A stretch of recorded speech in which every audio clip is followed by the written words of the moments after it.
কার্তিক গুরুদেব এই মহা অনুরাগপূর্ণ ভজন মাসে ভক্ত গৃহঙ্গনে আজ এই ভাগবতীয় ভক্তিযজ্ঞের শুভারম্ভে শ্রী গুরুপাদ পদ্মে পদ্মপতি দণ্ডবত প্রণতি।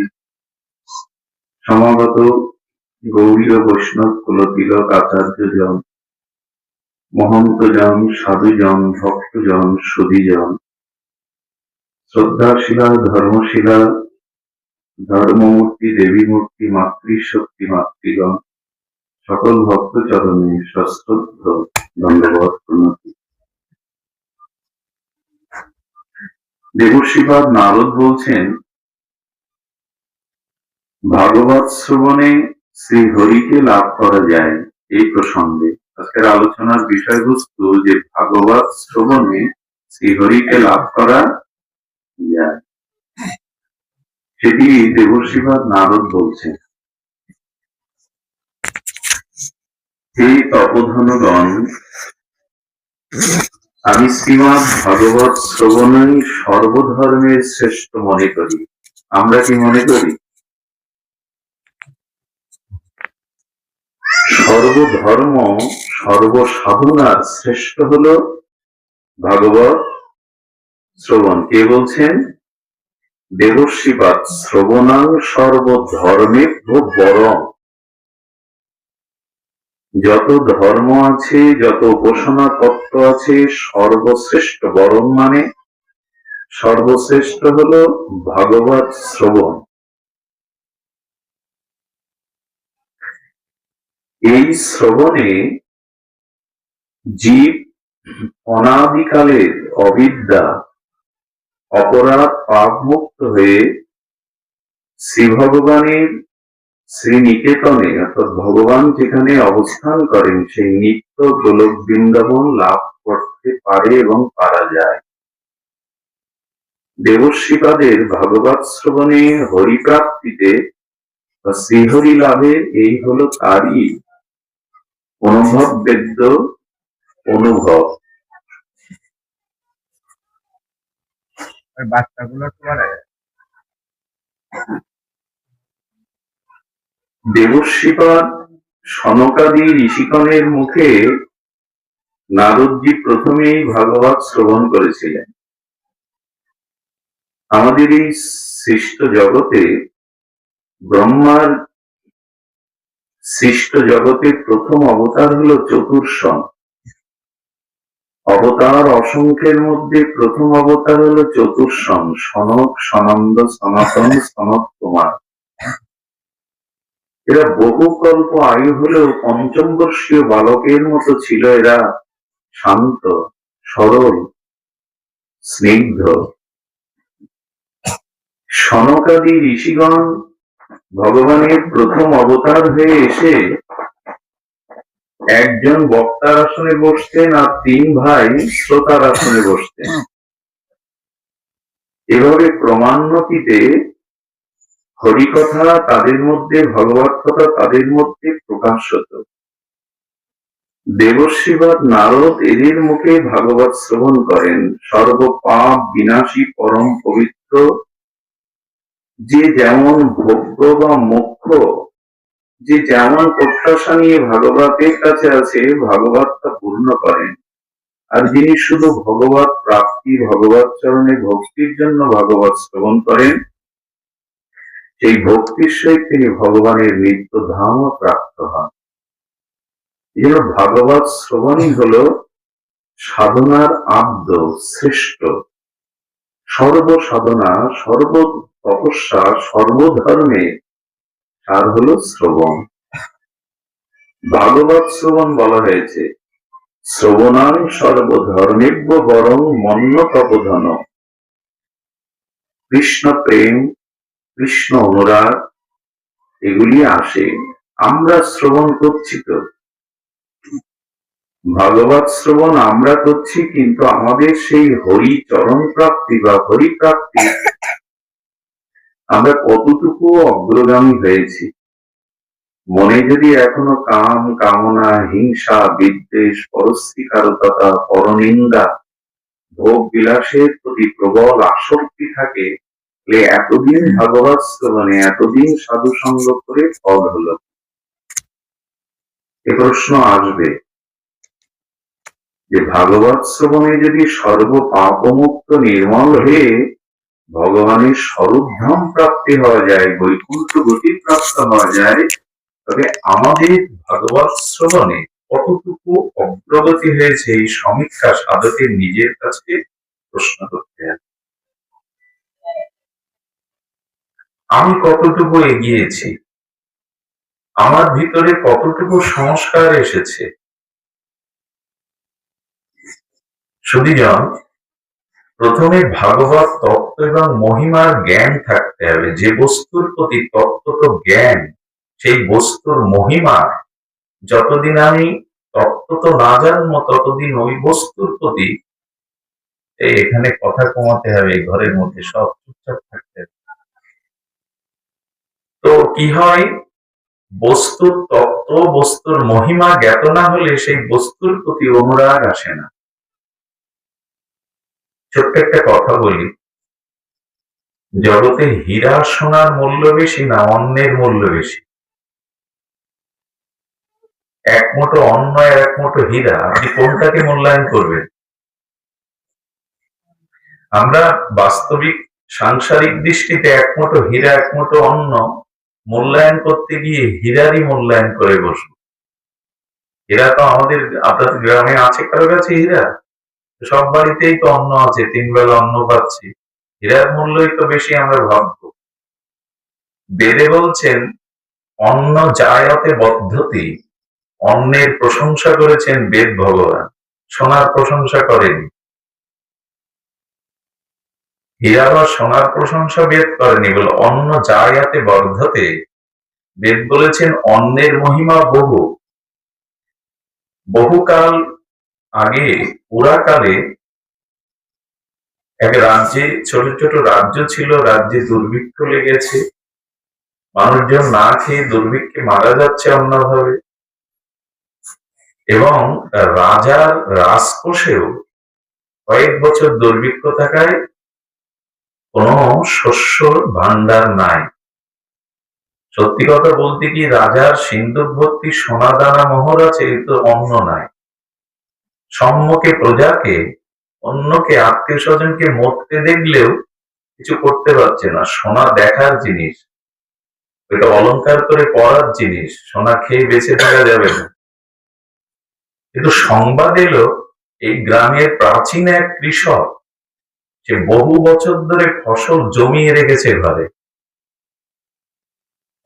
ফসল তার ঘরে জমানো আছে, এবং উনি ওনার আত্মীয় বর্গ, আশেপাশে প্রতিবেশীদের অন্ন দিয়ে বাঁচিয়ে রেখেছে। রাজা তখন মন্ত্রীকে ডেকে বলছেন, 1 সের অন্নের বিনিময়ে 1 মুঠ সোনা নিয়ে যা, আমার পরিবারে তো অভুক্তই থাকছে, দেখো সোনা দিয়ে যদি কিছু অন্ন পাও। রাজা বস্তা ভর্তি করে, পাত্র ভর্তি করে সোনা পাঠিয়েছে, যে ওর গৃহ থেকে কিশোর এখানে কিসের মূল্য দেবে না। সোনা দেখার জিনিস, সোনা যদি মুঠো করেও খান আপনি, তাতে বেঁচে থাকবে না। অন্নই আমাদের প্রাণের সঞ্চার করে। এই জন্য আমাদের ভারতবর্ষের ইতিহাস, বৈদিক ইতিহাস বলেছে, পৃথিবীতে যদি কাউকে সম্মান করতে হয়, কৃষককে সর্বোচ্চ সম্মান করো। রাত নেই, দিন নেই, সূর্যের তাপে মানুষের জীবন ধারণের যে শস্য, অন্ন এরা ফলায়। স্বামী বিবেকানন্দ বললেন, পৃথিবীর শ্রেষ্ঠতম, মানে শ্রেষ্ঠতম জীবিকা এবং শ্রেষ্ঠতম কার্য হলো কৃষকের কার্য। শহরে শস্য ফলায় না, ইট কাঠ পাথর দিয়ে তো সেখানে নগর। শহরের মানুষ ইট কাঠ পাথরের মধ্যে, বড় অফিস আদালতের মধ্যে কাটাচ্ছে জীবনযাপন, ওরা ওখানে শস্য ফলায় না। গ্রামের কৃষকরাই গ্রাম থেকে শস্য উৎপাদন করে ওদের কাছে পাঠায়। ওদের কাছে না পাঠালে শহরের লোক বাস্তবে, শহরের লোক তো অন্ন ফলায় না। আমরা কৃষককে দেখলে ঘৃণা করি, গায়ের ঘাম দেখলে তাকে মনে করি মূর্খ। কিন্তু জগতে এদের থেকে বড় সম্মান অন্য কাউকে বেদ দেয়নি। বেদ বলেছেন কৃষক এই জীবনদায়ী শস্য পূর্ণ করে পাঠায়। আচ্ছা, শহরের বড় বড় দোকানগুলোও চলতো না, সেখানে চাউল আটা ময়দা না থাকলে কি কি কিনতে যাবে? পাঠাই তো এরা। যেন বেদ বলছে অন্ন বর্ধাতে, অন্নকে, এই জন্য জীবনে একটা কথা বলে রাখি, অন্ন কেউ নষ্ট করবেন না, অবহেলা করবেন না। পৃথিবীতে প্রাণের সম অন্নকে মূল্যায়ন করতে বলেছে। আধুনিক সমাজে আমরা মনে করি পাতে অর্ধেক জিনিস নষ্ট করতে পারলেই আমি ধনী, আমার স্ট্যাটাস বেশি। অনেক ধনী ব্যক্তিরা দেখবেন হোটেলে বাড়ি খেতে গিয়ে অর্ধেক নষ্ট করে রেখে দেয়। ধনী ব্যক্তি তো অত ফ্রেশ পাতা ফ্রেশ করে খাওয়ার অভ্যাস তার নাই। এক একটি অন্নের মূল্য আপনাকে একদিন দিতে হবে। অন্নকে যারা নষ্ট করে, অবহেলা করে, একদিন অন্ন কষ্টের অভিশাপ তাকে ভুগতে হবে। আমি অনেক সাধুকেই দেখেছি একটা অন্ন পড়ে গেলে তুলে নেন। অন্ন ব্রহ্ম, এক মুঠো সোনা, এক ঘর সোনা দিয়ে বেঁচে থাকতে পারবেন না আপনি।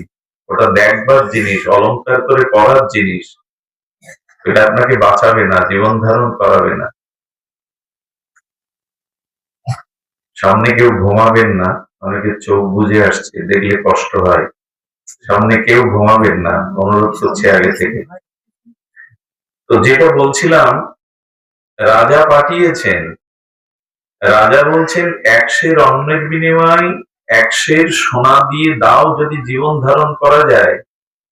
কৃষকের কাছে মন্ত্রী গেলে তাকে সম্ভাষণ করে অভিনন্দন করে বসালেন এবং বললেন, রাজা আমাকে স্মরণ করেছেন, আমি দরিদ্র কৃষক, এটা আমার সৌভাগ্য। তবে আপনাকে সোনা দিতে হবে না, চলুন আমি রাজার কাছে নিয়ে যাচ্ছি। রাজা তো পিতা, রাজা তো আমাদের আশ্রয়দাতা, রাজাকে ঈশ্বরের বিভূতি বলা হয়েছে গীতায়। মনুষ্যগণের মধ্যে আমি নৃপতি, রাজা, উনি তো পিতা, উনি আমাদের পালন কর্তা জাগতিক ভাবে। এই জন্য এই সোনার প্রয়োজন নেই।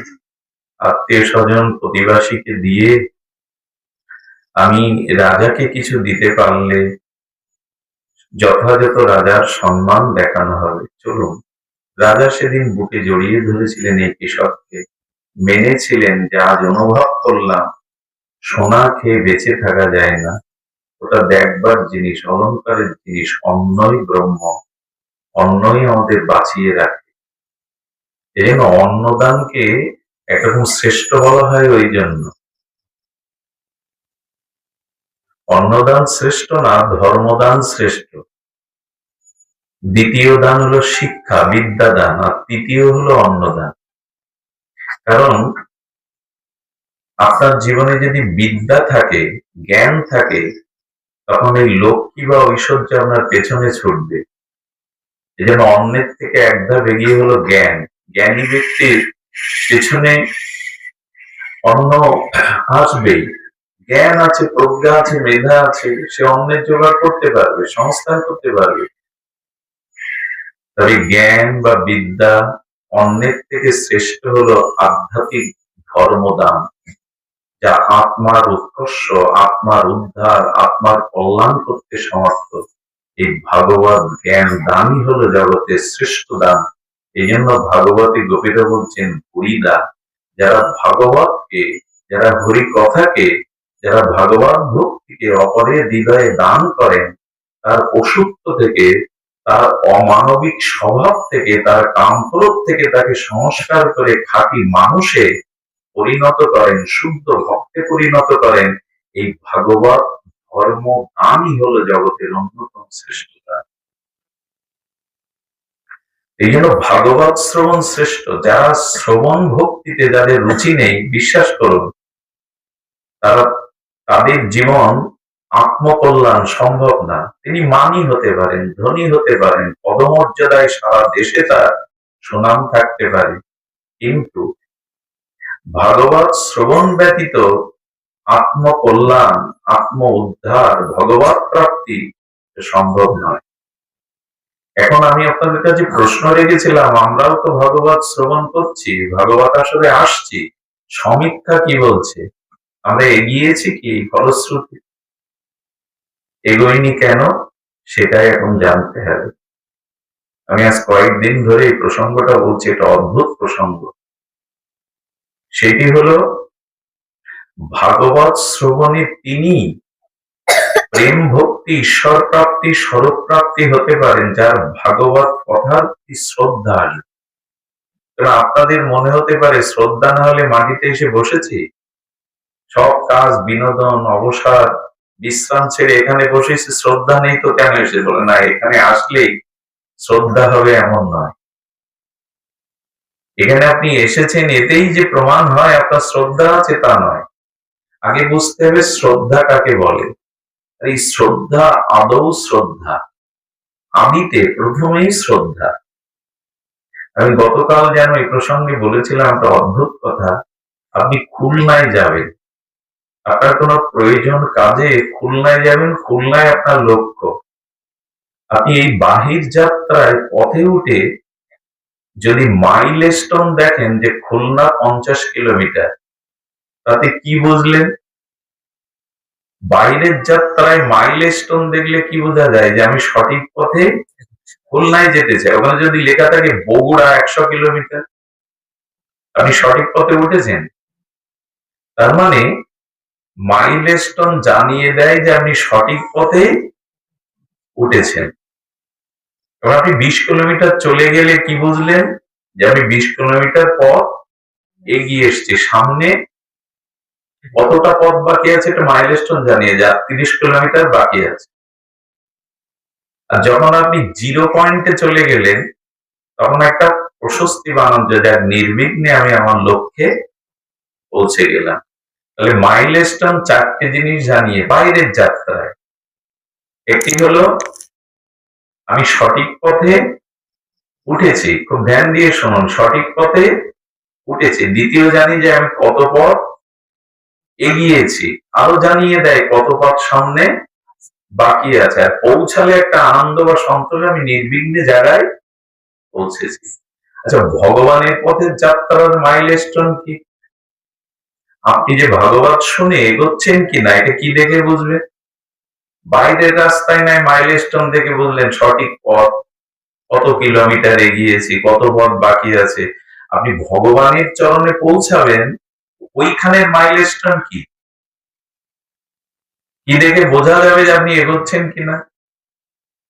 আপনি 10 বছর 20 বছর দীক্ষা নিয়েছেন, মালা তিলক নিচ্ছেন, প্রসাদ ভোজি হচ্ছেন, অনুষ্ঠান করছেন, তা আপনি কত পথ এগিয়েছেন, কি সঠিক পথে যাচ্ছেন কিনা মাইলস্টোন কি? রূপ গোস্বামী পাদ বলেছেন তার অনন্য গ্রন্থ ভক্তি রসামৃত সিন্ধুতে, ইনি মহাপ্রভুর মনোভীষ্ট পূরণকারী রসাচার্য জগৎগুরু আচার্য। ইনি রাধারানীর রূপমঞ্জরী। ইনি বলেছেন ভগবত চরণে পৌঁছাবার, প্রেম ভক্তির প্রাপ্তি হওয়ার, স্বরূপ ধামে পৌঁছাবার 9টি মাইলস্টোন। কয়টা? 9টি। তার প্রথমটা হলো আদৌ শ্রদ্ধা। প্রথম মাইলস্টোনটা কি? আদৌ শ্রদ্ধা, তত সাধু সঙ্গ, অত ভজন ক্রিয়া, তত অনার্থ নেবে। দাদা ঘুম আসছে আপনার? দাদা ভাই ওনাকে দেখে দিন, ঘুম আসছে, ঘুমায় না দাদা। ওনাকে বলছি এখন ঘুম আসছে, চোখ খোলা রাখুন, নাহলে জল তো দিয়ে দিন, সামনে ঘুমায় না। ধ্যান দিন, এটা বারবার যদি অন্যদিকে মন চলে যায় আমি হারিয়ে ফেলবো। আগে বলেছি ঘুমায়েন না, ঘুমাবেন না এখানে। শাস্ত্রে শুনুন, ভাগবতে এসে শ্রবণ করে আমাদের কাজ হচ্ছে না কেন এটাই শুনুন। মাইলস্টোন ঠিক নেই, আমি সঠিক পথে উঠেছি কিনা এটা বোঝবার উপায় আদৌ শ্রদ্ধা। এই শ্রদ্ধা যার জীবনে আসেনি, এখানে এসে কোটি জন্মেও কিছু হবে না, শুধু আসা যাওয়া, সময় আর একটু প্রসাদ পাওয়া হবে। এই জন্য বলছেন রূপ গোস্বামী পাদ বলছেন আদৌ শ্রদ্ধা। প্রথমে শ্রদ্ধা, তারপরে সাধু সঙ্গ, তারপর ভজন ক্রিয়া, অনত্ত নিবৃত্তি, নিষ্ঠা, রুচি, আসক্তি, ভাব, ভক্তি, প্রেম পৌঁছালে তো জায়গায় পৌঁছালাম। এই 9টা মাইলস্টোন, এই 9টা সিঁড়ি। তার প্রথম হলো আদৌ শ্রদ্ধা। বারবার বলছি কেন, একই শব্দ বারবার বলতে নাই। তো কিছু শব্দ আছে যাতে হৃদয়ে গ্রথিত হয়ে যায়, যেন বারবার বলতে হয়। আদৌ শ্রদ্ধা। এখন এই শ্রদ্ধাটা কি? কাউকে দেখলে প্রণাম করা, গড়াগড়ি দেওয়া, আবেগে জড়িয়ে ধরা, এগুলো শ্রদ্ধার বাহ্যিক লক্ষণ। মূল শ্রদ্ধা কাকে বলে এটি না বুঝলে কিন্তু ওই যে আমি সঠিক পথে ওঠেনি। তো শ্রদ্ধা হলো, শ্রদ্ধা শব্দে বিশ্বাস কহে সুদৃঢ় নিশ্চয়। কবিরাজ কৃষ্ণ গোস্বামীর ভাষা অনবদ্য। আমরা একটু যদি সহজ করে বুঝি, সাধু বাক্যে, গুরু বাক্যে এবং শাস্ত্রের অর্থে সুদৃঢ় নিশ্চয়িকা বুদ্ধি, বিশ্বাস, দৃঢ় বিশ্বাস, এর নাম শ্রদ্ধা। অর্থাৎ এখন আপনি সাধু মুখে, শাস্ত্র মুখে যা শুনছেন, সেই সাধু শাস্ত্র শ্রবণাঙ্গ বিষয়বস্তুর প্রতি নিশ্চয়িকা বুদ্ধি এবং সুদৃঢ় আস্থা বা বিশ্বাস, এটি স্থাপনের নাম হলো শ্রদ্ধা। কঠিন কঠিন শব্দতে আমরা সরল লোক অনেক বুঝতে পারি না, মায়েরা বুঝতে পারে না নিশ্চয়িকা কাকে বলে। তাহলে যদি সহজ করে একটু বোঝানো যায়। আজকে কি বার প্রেমানন্দ? আজকে সোমবার। এখন যদি এখানে সব লোক বলে আর বুধবার, আপনি মেনে নেবেন? এখানে সব লোক যদি আপনাকে বোঝায় এখন এটা দিনের বেলা, এখন বেলা 10টা, আপনি মেনে নেবেন? এই যে মেনে নিচ্ছেন না, কারণ আপনি নিশ্চিত সুদৃঢ় জেনেছেন যে এটা সোমবার, এখন রাত্রি, এটা দিন নয়, বুধবার নয়। এই যে সুদৃঢ় আস্থা বা বিশ্বাস স্থাপন, এর নাম। এখানে সব লোক বলছে এখন বুধবার, আপনি মানবেন? এই যে শাস্ত্র সাধু বাক্যের প্রতি সুদৃঢ় নিশ্চয়িকা বুদ্ধি এবং সুদৃঢ় বিশ্বাস, এর নাম। এইটি আসলেই মাইলস্টোন দেখে ফেললেন যে আপনি পথে আছেন। ওইটা আর হয়? কেউ আসে, বক্তা কি বলছে দেখি, বাড়ি তো কাজ নেই, এখন নিমন্ত্রণ আছে, বলে গেছে একটু যাই, সেই কারণে এলাম। এখানে এসে যে আগেই বললাম, কারো ঝিমানি আসছে, কারো পরিশ্রান্ত ঘুম আসছে। হ্যাঁ, প্রশ্ন থাকতে পারে, ভোরবেলা উঠেছি, হাড় ভাঙা পরিশ্রম, শরীরও সুস্থ নয়, কিন্তু ভাগবত মহা ঔষধ। মানুষকে যেমন ঔষধ দ্বারা অজ্ঞান করা যায় না অপারেশনের সময়, আবার মানুষের চেতনাও ফিরিয়ে আনার জন্য ঔষধ ব্যবহার করা হয়। তো ভাগবত হলো মানুষকে জাগরিত করে দেয়, চেতন করে দেয়। এখানে এসে যদি ঘুমায়, তার জাগবা কোথায়, জাগবো কোথায়? একটা জিনিস বলি, ভাগবতের প্রতি যার খুব শ্রদ্ধা আসে, তার দেহ ধর্মগুলো লুপ্ত হয়ে যায়। অর্থাৎ মলমূত্র বেগ, ক্ষুধা তৃষ্ণা, আরাম আয়েশ, ক্লান্তি, এগুলো দূর হয়ে যায়। ভাগবতে পূর্ণ শ্রদ্ধা আসার কারণে পরীক্ষিত 4 দিন মুখে জলও দেননি। বললেন, মহারাজ, রাজন, আপনি রাজা ছিলেন, যান একটু জল যোগ করে আসুন। বললেন, আপনি যে কৃষ্ণ কথামৃত অমৃত সঞ্জীবনী সুধা পান করাচ্ছেন, এতে আমার দেহাবেশ নেই, ক্ষুধা তৃষ্ণার কোনো আবেশ নেই। আমরা বলি শ্রবণে পরীক্ষিত, তা ওনার 16 আনা, আমার অন্তত 1 আনা থাকুক। এই জন্য ভাগবতে বলছেন, প্রথমে হরিকথাতে শ্রদ্ধা।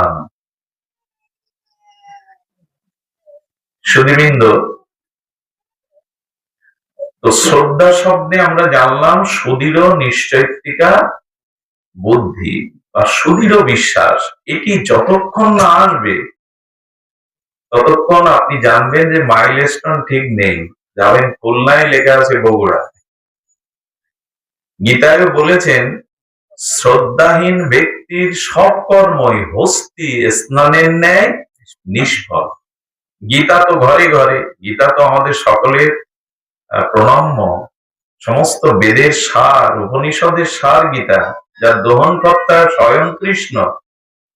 সেই গীতাতে বলছেন শ্রদ্ধাহীন ব্যক্তির সমস্ত কর্ম হস্তির স্নানের ন্যায় নিষ্ফল। হাতি যদি কোনো সরোবরে নামে, পদ্মফুল আর ফুটে থাকবে? তো পদ্মফুল সব নষ্ট করবে, শীতল নির্মল স্বচ্ছ জল ভুলিয়ে কাদা করে ফেলবে। আর ও তো স্নান করলো, করে উঠে আবার ধুলায় গড়াগড়ি। বাবা, তোর স্নানের দরকার কি? ভিজে গায়ে যদি ধুলায় গড়ায় যায় তো কাদায় মেখে যাবে। বলে শ্রদ্ধাহীন ব্যক্তির যে কোনো ভগবত কর্ম, ধর্মকর্ম হস্তি স্নানের ন্যায়। কে বলেছেন? গীতা। এখন নিজের কাছে প্রশ্ন করুন, হরিকথাতে আমার শ্রদ্ধা কতটুকু এসছে, বিশ্বাস কতটুকু এসছে?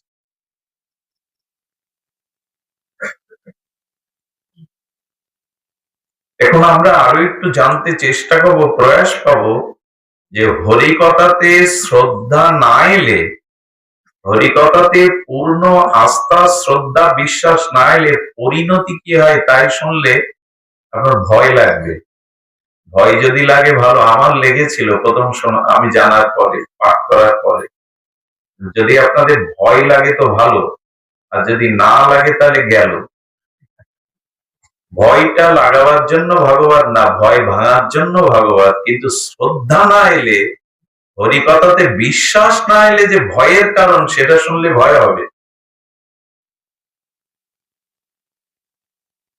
সেটি বলেছেন আশ্চর্য কথা। পরীক্ষিত মহারাজ যখন তক্ষক দংশনে প্রাণ ত্যাগ করেন, তখন ওনার বড় পুত্র জন্মেজয়ের বয়স 7 বছর। খুব ধ্যান দিয়ে শুনতে হবে কথাটি। 7 বছরের জন্মেজয়ের রাজমুকুট পরে পরীক্ষিত মহারাজ গঙ্গা তীরে ছিল সুখদেব গোস্বামীর শ্রীমুখে ভগবত শ্রবণ করে দশম রন্ধ্র কেটে গোবিন্দের দুর্লভ চরণ পেয়ে গেছিলেন। 7 দিনেই ভগবত শুনে। যিনি অভিশপ্ত, তিনিও মুক্তি পেয়ে গেলেন। তো জন্মেজয় ধীরে ধীরে রাজ্য পেলেন, সমস্ত ভারত ভূখণ্ডের চক্রবর্তী সম্রাট হলেন। বয়োবৃদ্ধির সাথে সাথে তার মনে হলো যে আমাদের পাণ্ডবদের, কৌরবদের হস্তিনাপুরের ইতিহাস বড় সমৃদ্ধশালী। পাণ্ডবদের দুয়ারে সাক্ষাৎ ভগবান শ্রীকৃষ্ণ শয়নে ভোজনে আর ছায়ার মতো পাণ্ডবদের কাছে পড়ে থাকতেন। তো ভগবান যাদের দুয়ারে ভোজনে শয়নে একই সাথে থাকতেন, আমার পিতামহ, পিতার পিতা, দাদুর রথ চালিয়েছেন ভগবান শ্রীকৃষ্ণ। আমি তাদের ইতিহাস একটু জানতে চাই। ইতিহাসের সাক্ষীকে বললেন যিনি মহাভারত রচনা করেছেন, যিনি বেদ বিভাজন করেছেন, যিনি পুরাণ রচনা করেছেন, উপনিষদ রচনা করেছেন, সর্ব বেদান্ত সার অমর পুরাণ ভাগবত রচনা করেছেন, সেই ব্যাসদেব তখন বর্তমান। সেই ব্যাসদেবের চরণে গেলেন জন্মজয়। আমাকে আমার পূর্বপুরুষের দেখেন অতীত ইতিহাস জানতে হয়। অতীত ইতিহাস আমার পরিবারের, আমার এই সম্প্রদায়ের ইতিহাস জানি না আমরা। অতীতকে জানতে হয়, অতীতকে ভুলে যেতে নেই। উনি ব্যাসদেবের নিকটে গেলেন, যিনি স্বয়ং মহাভারত রচনা করেছেন। আর পাণ্ডবদের ইতিহাস, কুরুক্ষেত্রের ইতিহাস তো মহাভারতে। ব্যাসদেব তখন বলতে বলতে, যখন কুরুক্ষেত্রের যুদ্ধ সমাঙ্গনের সময় ওই লীলা বলতে বলতে এসেছেন, স্বয়ং ব্যাসদেব বলছেন, যিনি ভগবানের জ্ঞান অবতার, ভগবানের জ্ঞান আবেশ অবতার।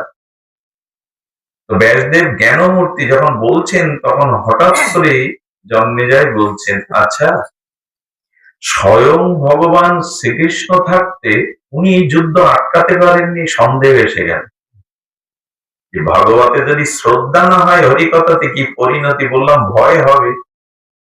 ওনার হঠাৎ মনে হলো যে ভগবান শ্রীকৃষ্ণ স্বয়ং ভগবান, ভগবানেরও ভগবান। কৃষ্ণ ভগবান নন, স্বয়ং ভগবান। কৃষ্ণ পুরুষ নন, পুরুষোত্তম। কৃষ্ণ অবতার নন, স্বয়ং কৃষ্ণ অবতারী।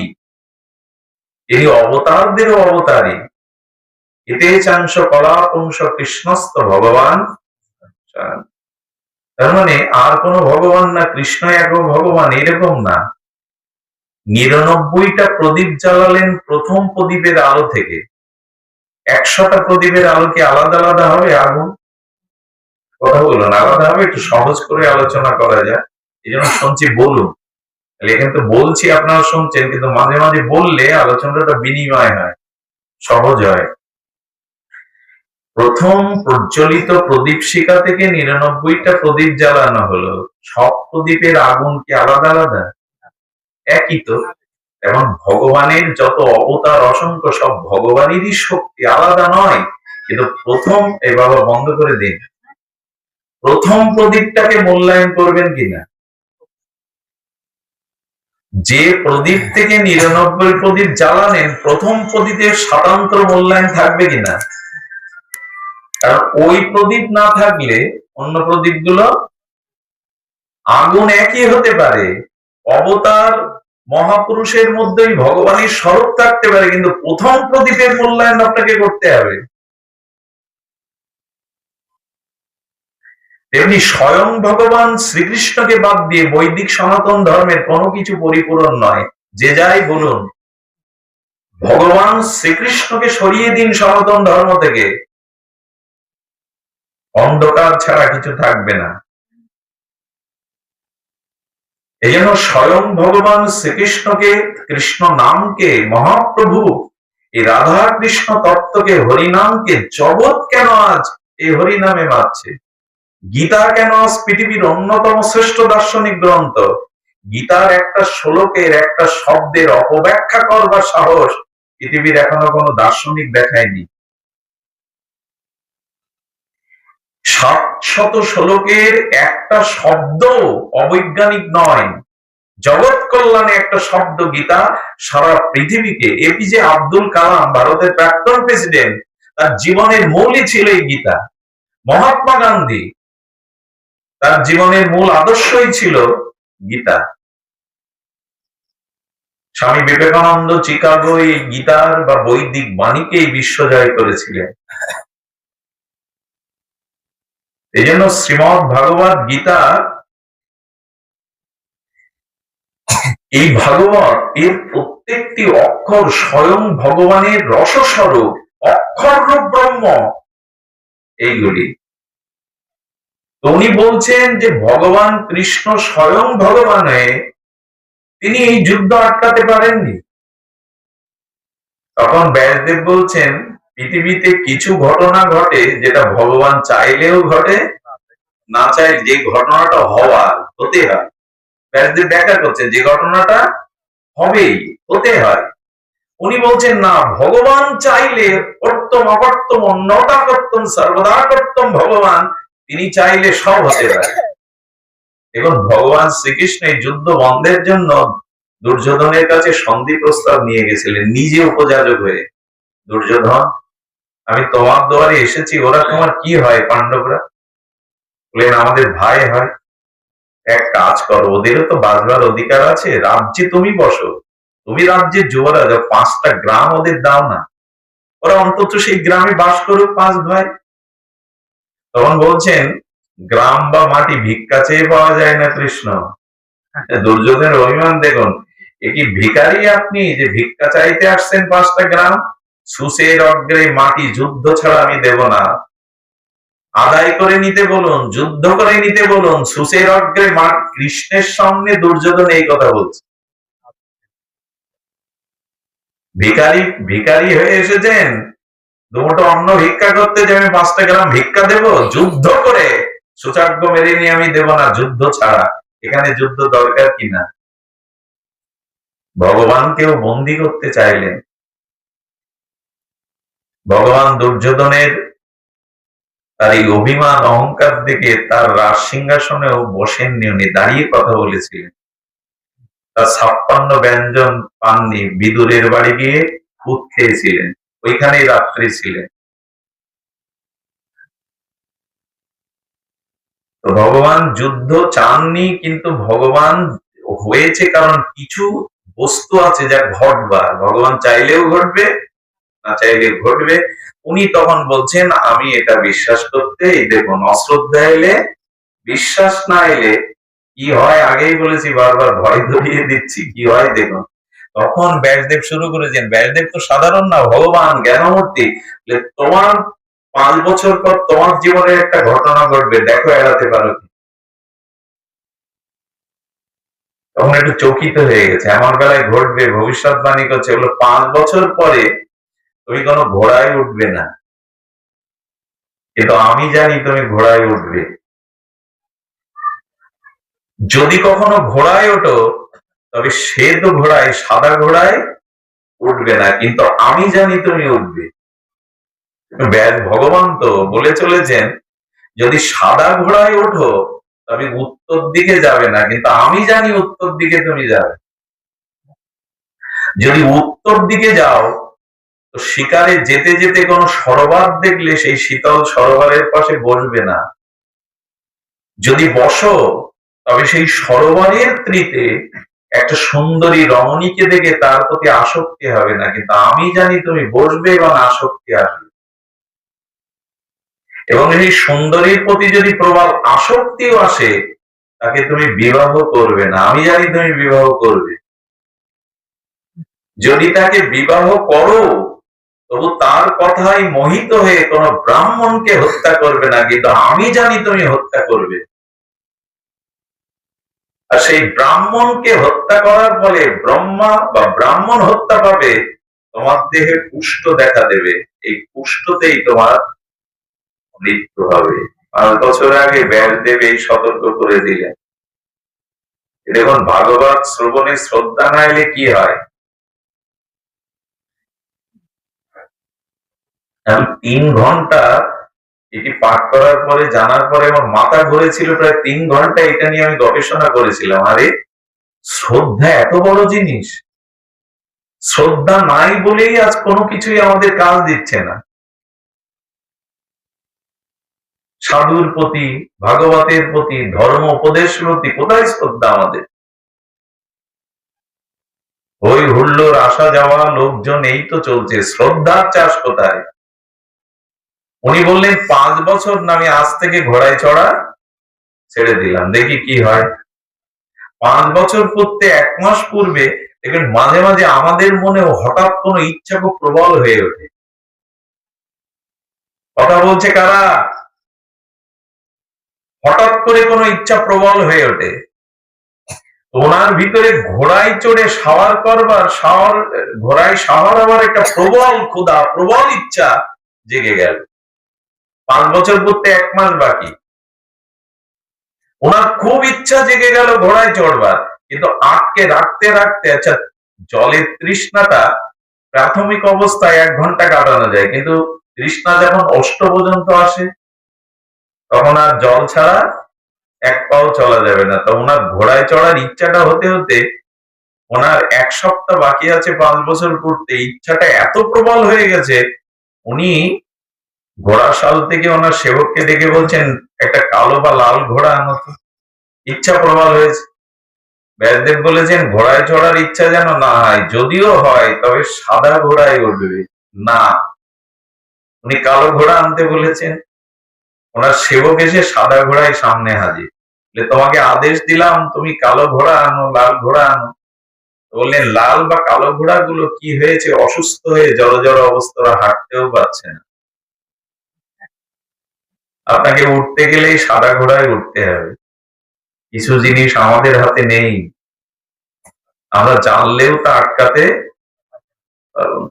আচ্ছা, পৃথিবীর প্রযুক্তি, ভৌত বিজ্ঞান, জড় বিজ্ঞান এত উন্নত করেছে, কিন্তু ভূমিকম্পের আগাম সংবাদ দিতে পারবে তো? কোথায় ভূমিকম্প হবে এর আগাম সংবাদ এখনো, ওটা একটা হাতি, পাখি, কুকুর, বিড়াল বোঝে। ভূমিকম্প হওয়ার আগে ওরা আগে সংকেত বোঝে, কিন্তু এখনো বিজ্ঞানীরা ভবিষ্যতে হতে পারে, কবে হবে, কতটা ভূমিকম্প হবে, এটা এখনো। আচ্ছা, বিজ্ঞানীরা বৃষ্টি হওয়ার পরে মেপে বলে দেয় না আজকাল কত সেলসিয়াস?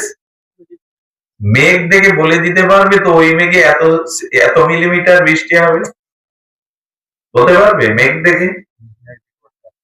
বিজ্ঞানের হাতে এখনো সবকিছু আসেনি। সুধীবৃন্দ,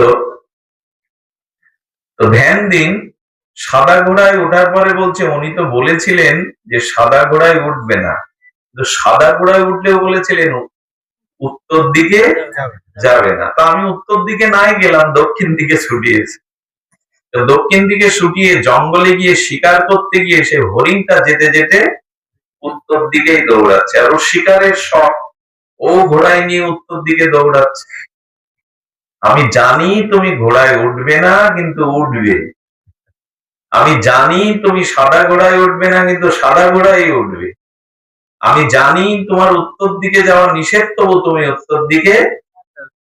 এক কুরুক্ষেত্রে শ্রীকৃষ্ণের ভূমিকায় শ্রদ্ধা এলো না, তাতে ব্যাসদেবের জীবনে বলছেন তোমার কি ঘটবে শোনো। উত্তর দিকে শিকার যেতে যেতে দেখছেন তৃষ্ণা লেগে গেছে, প্রায় সন্ধ্যা সমাগত। সরোবর প্রস্ফুটিত পদ্ম ফুলের স্নিগ্ধ স্বচ্ছ জলে সরোবর বেয়ে বসে সেই অশ্বরী বলেন বসবে সরোবরে, কিন্তু অশ্বরীর প্রতি আসক্তি, তাই কি আর হয়? সেই অশ্বরা সম সুন্দরী যুবতী রত্নকে আসক্ত হয়ে এগিয়ে গেলেন, গিয়ে বলেন আমি তোমাকে রাজপ্রাসাদে নিয়ে যেতে চাই। বলে রাজি আছি যদি আপনার পট্ট মহিষী আমাকে করতে পারেন, পাটরানী করতে পারেন। বলে রাজি আছি। তুমি চলো বলেছিলে তুমি তাকে নিয়ে ঘোড়ায় উঠে রাজপ্রাসাদে আনবে না, কিন্তু আমি জানি আনবে।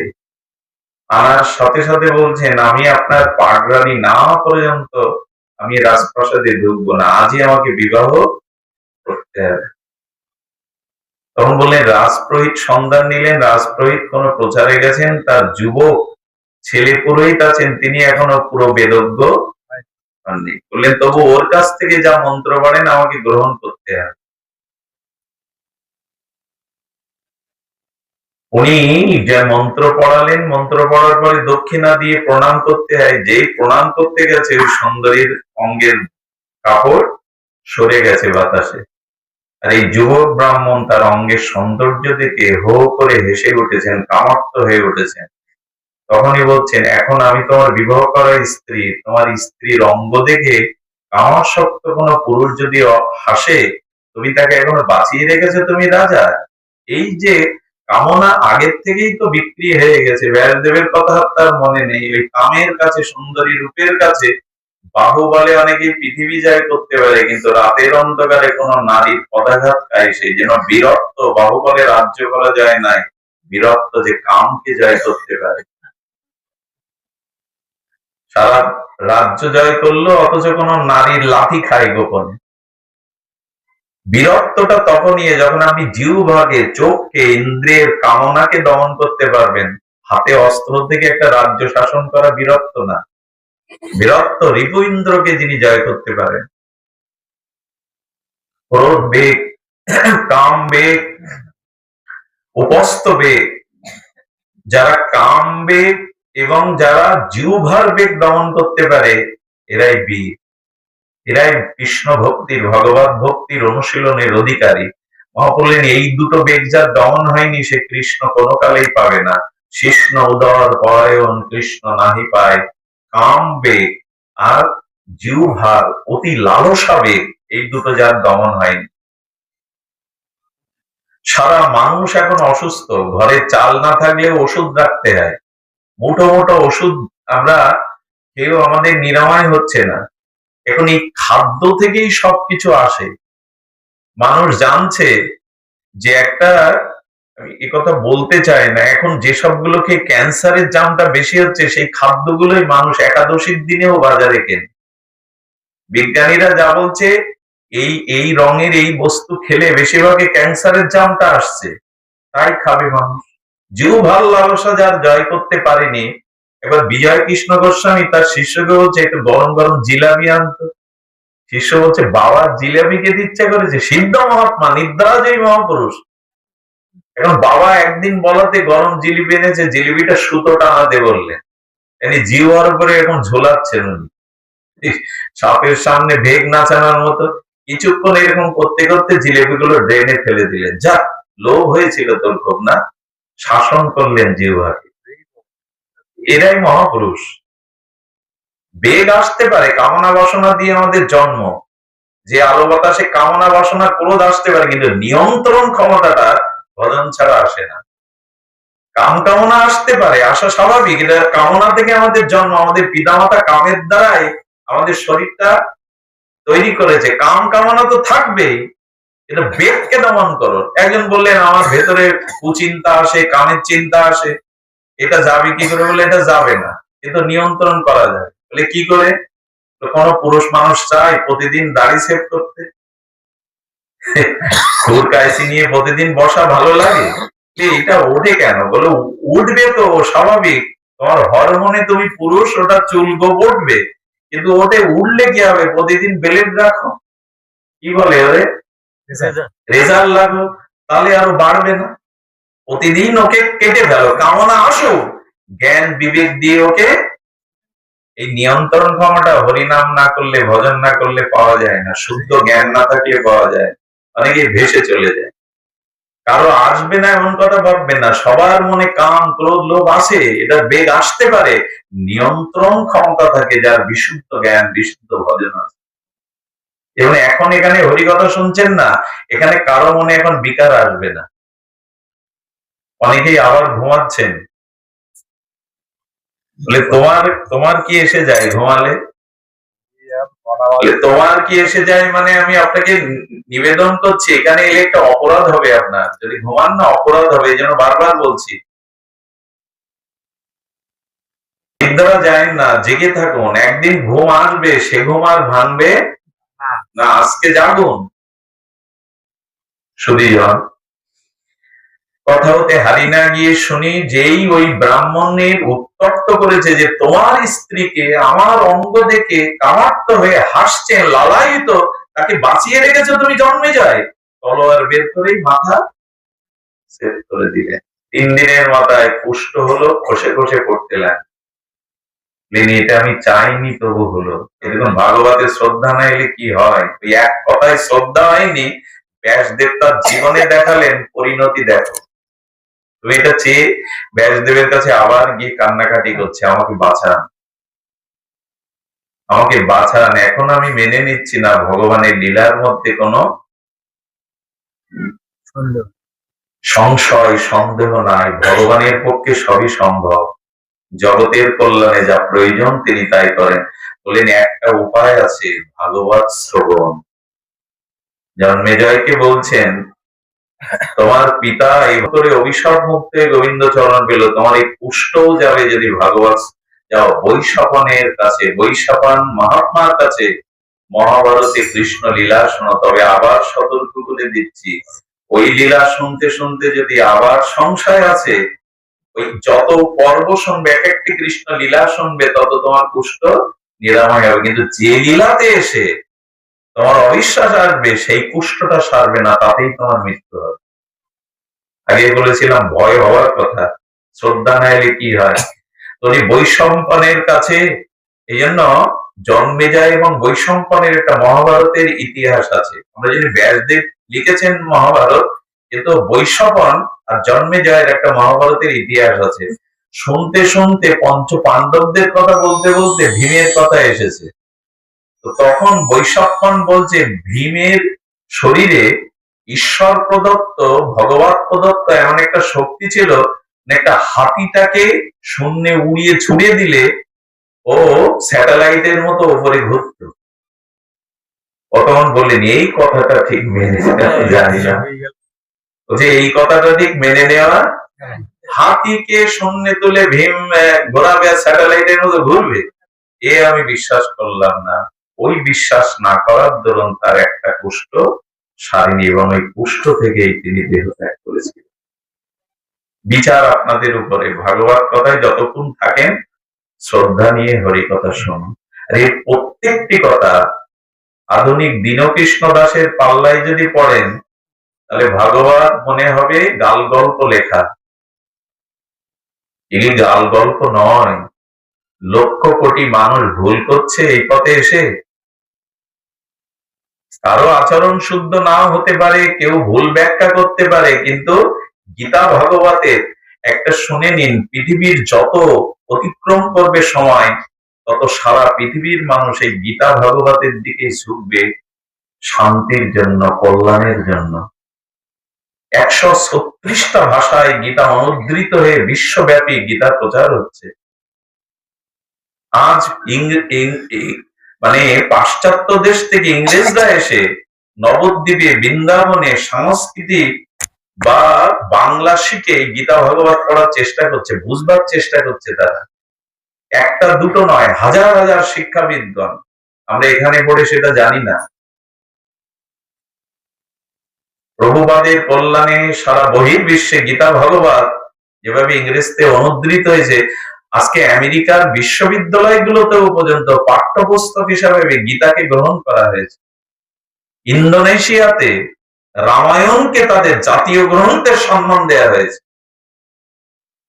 আর আমাদের ঘরে কাপড়ে মোড়ানো সেই পড়ে রয়েছে, ধুলোই পড়ে রয়েছে, কেউ খুলে আমরা রামায়ণ মহাভারত দেখি না। এখন শ্রবণাং সর্বে ধর্মেব্য বরং মন্না তপধনা, নারদ বলছেন বৈকুণ্ঠস্থত যত কৃষ্ণ শ্রবণার্যস্য লভ্যতে, ভাগবত কথা শ্রবণই হলো সর্বধর্মের সার এবং শ্রেষ্ঠ, এবং এর দ্বারা বৈকুণ্ঠ গতি ভগবত চরণ পাওয়া যায়, যদি ভাগবতের প্রতি কারো সুদৃঢ় বিশ্বাস বা শ্রদ্ধা। এইখানটাই সমস্যা। সাধু বাক্যের প্রতি, গুরু বাক্যের প্রতি শ্রদ্ধা চায়। এই শ্রদ্ধাবান লবে তো জ্ঞানাম। জ্ঞান যদি লাভ করতে চাও, তার থেকে ভক্তি স্তরে পৌঁছাতে চাও, প্রথমেই হলো শ্রদ্ধা। আগেই বলেছি, শ্রদ্ধাহীন ব্যক্তি সমস্ত জপ তপ সাধন ভজন হস্তি স্নানের ন্যায় নিষ্ফল। এটাই আজ আমাদের দুরবস্থা। বিল্লমঙ্গল ওই চাল বেচা বুধাটা এসছে, দুটো কথা বলছে, ওর কথা শুনতে যেতে হবে, ওইখানে মাথা নত করতে হবে। আমাদের দুর্দশা হলো এই, ঘরের পাশে যে ছেলেটা সদাচার পালন করে, ভাগবত পালন করে, আমরা মূল্যায়ন করি না। যদি জানেন এই বক্তাকে 1 লাখ টাকা দিয়ে আনা হয়েছে, হাতি ঘোড়া সাথে আনা হয়েছে, আমি আমার কথা বলছি না, আমাদের দৃষ্টিভঙ্গি এরকম থাকে।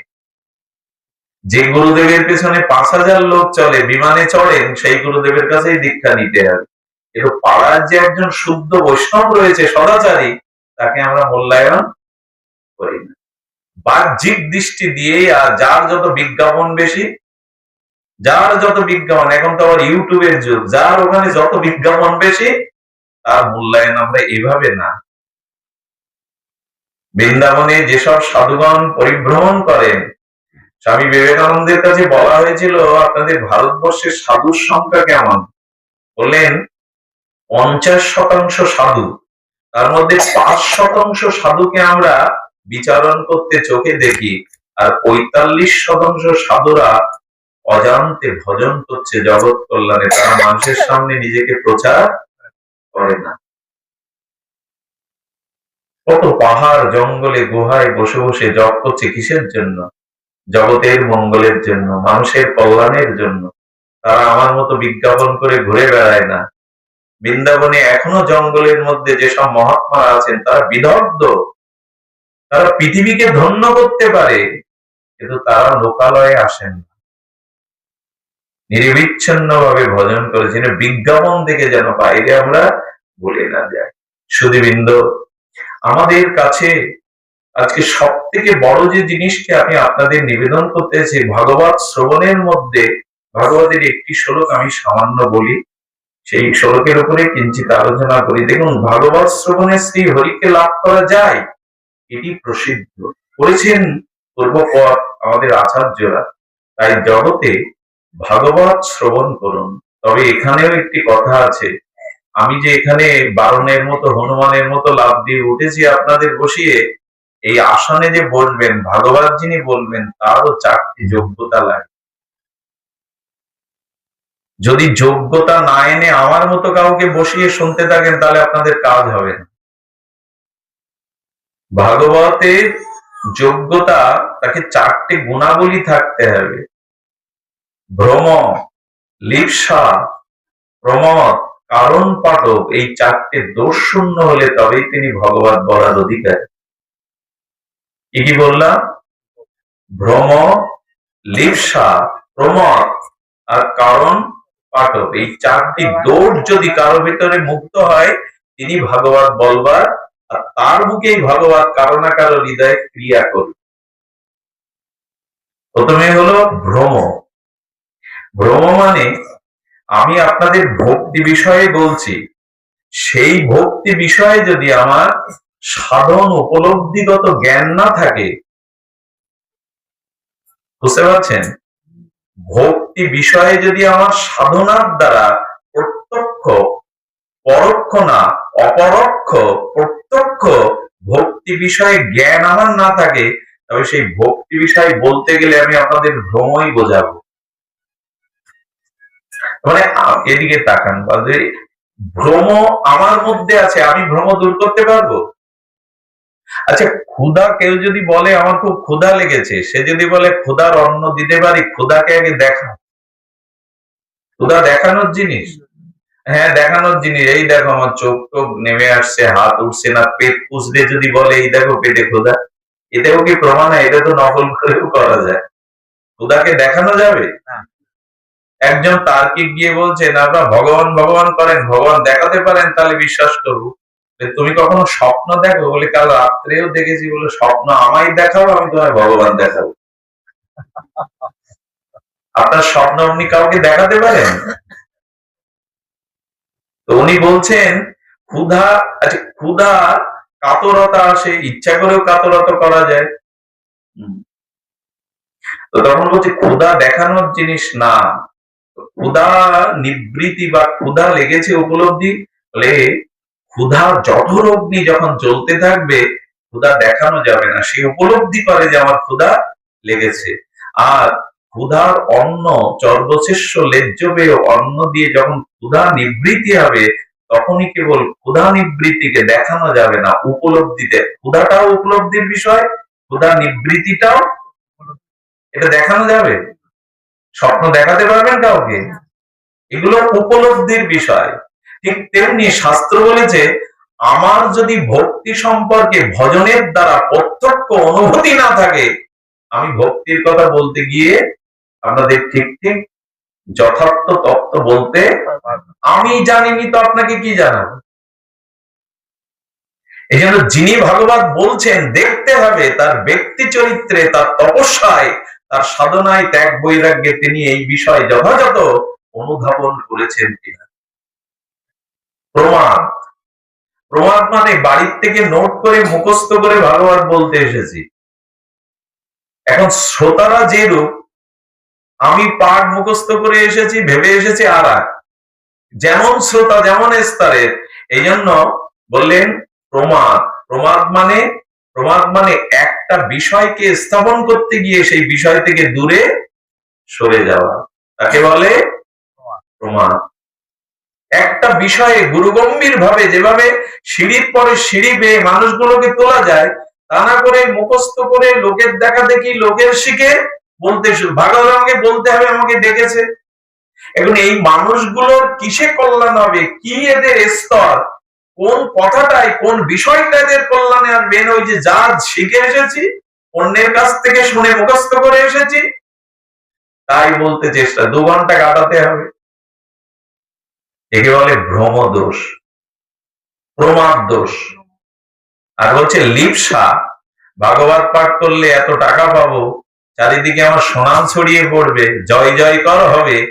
যদি অর্থ, যশ, খ্যাতি এগুলো পাওয়ার লিপ্সাটাকে, এই আসনকে অপমান করো না।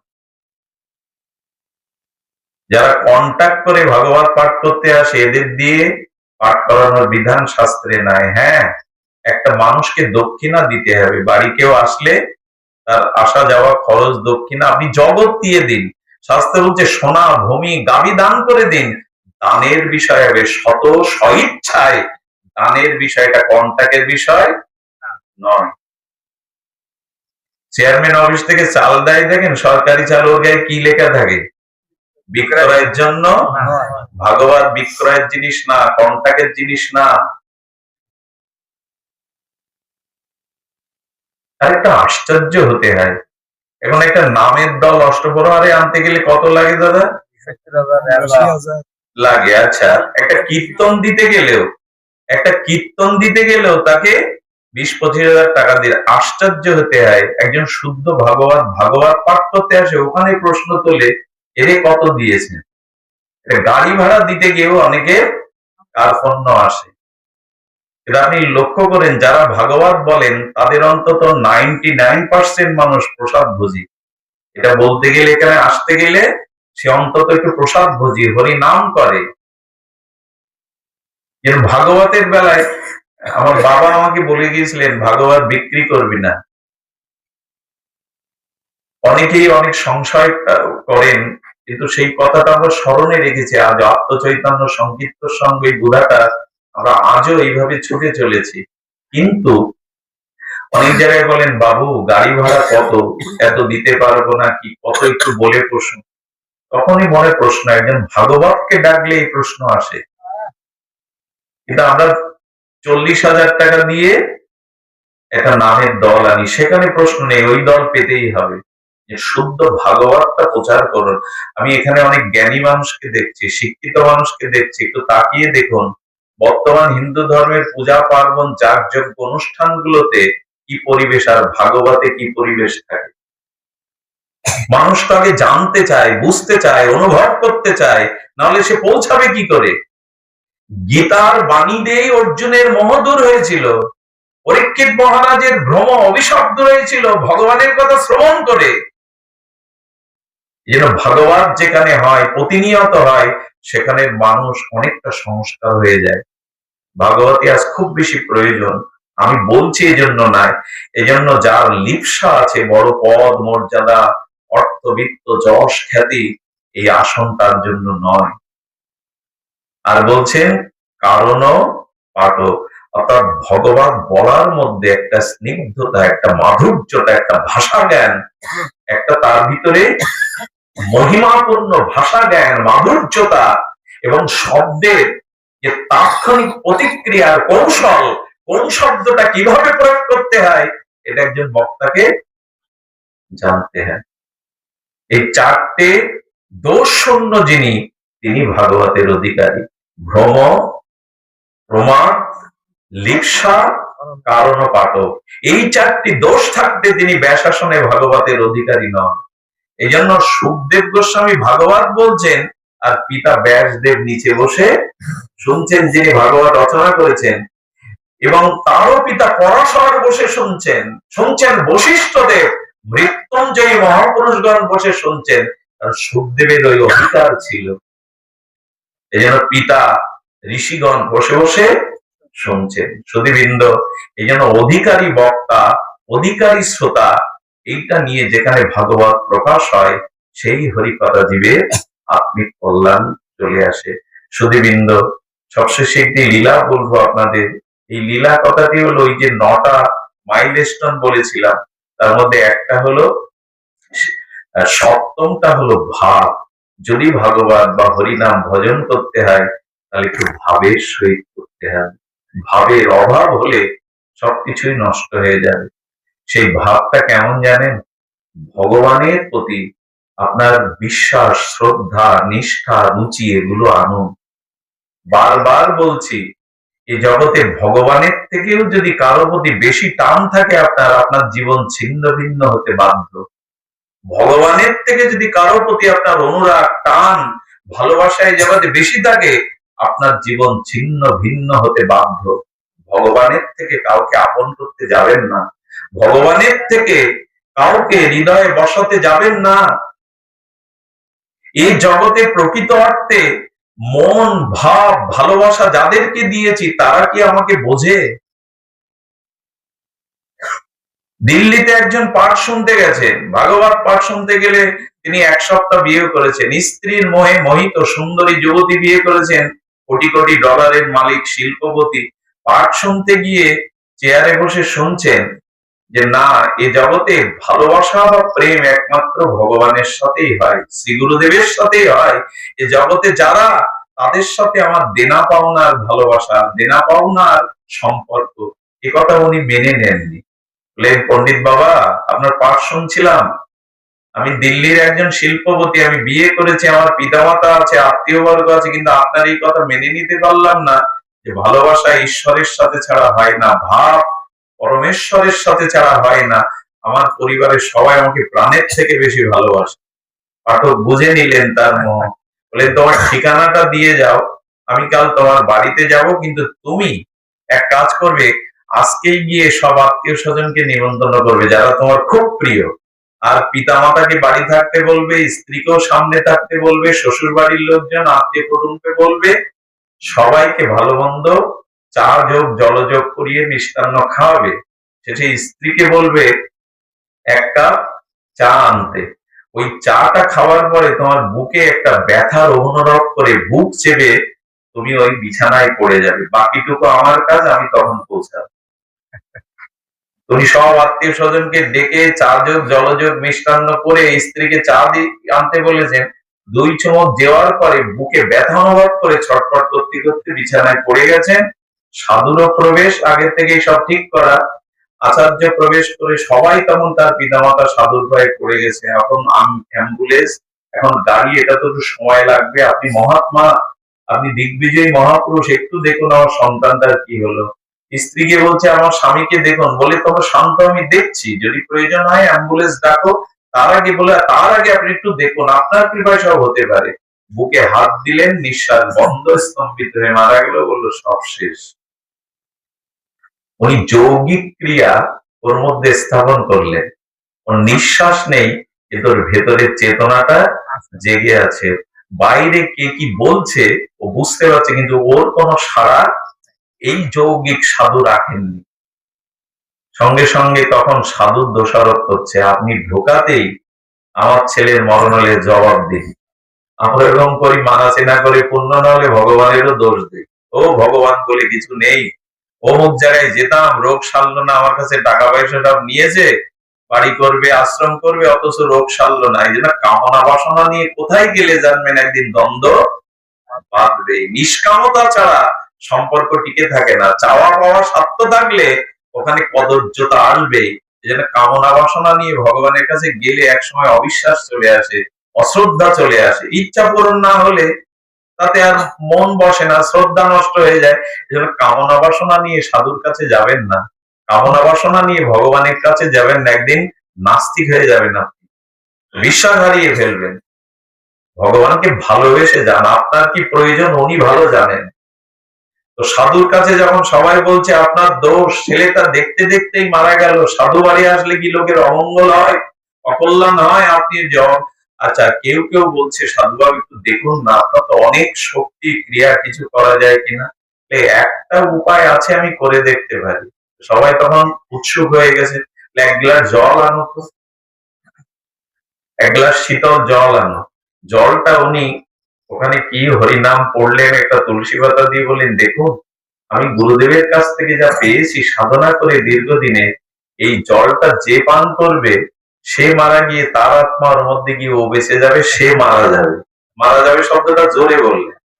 5 মিনিট পরে আত্মীয় স্বজন আর ওই ঘরে কেউ, আত্মীয় স্বজন কেউ নেই, আছে 3 জন, পিতা মাতা আর ওনার যে শালা সম্বন্ধী কুটুম সব ওখান থেকে কেটে পড়েছে। এটা শুনলে আমাদের হয়তো একটু হাসি লাগছে, এটা আপনার আমার বেলাও ঘটবে, এটা গল্প না, ঘটে যাওয়া ঘটনা। প্যারালাইসিস হয়ে বারান্দায় মলমূত্র ত্যাগ করুন, দেখবেন ভালোবাসার কি সেখানে নেব না, কতটা মনে রাখে আপনার, কবার আপনার কাছে আসে। এরই নাম সংসার। চোখে লাল চশমা দেওয়া তো মায়ার, বুঝতে পারছি না এদের খেলায় কার প্রতি ভাব দিতে হবে, কাকে ভালোবাসতে হবে, এটা ঠিক বুঝতে পারছি না। সন্তান তারা আপন, শাস্ত্রে এমনি বলেনি যে ভগবানের থেকে কাউকে আপন করতে যেও না।